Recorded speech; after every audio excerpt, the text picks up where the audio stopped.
Welcome back everyone to another video. Today we're going to see how to view referral code on GCash.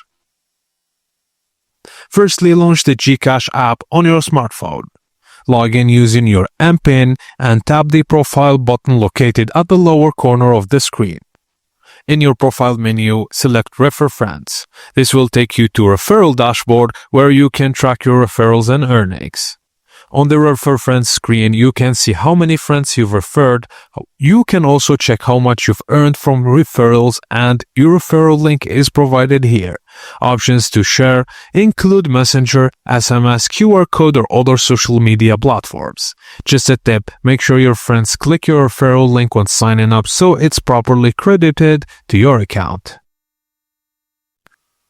And that's it guys, as simple as that. Thank you for watching, and please don't forget to like and subscribe for more.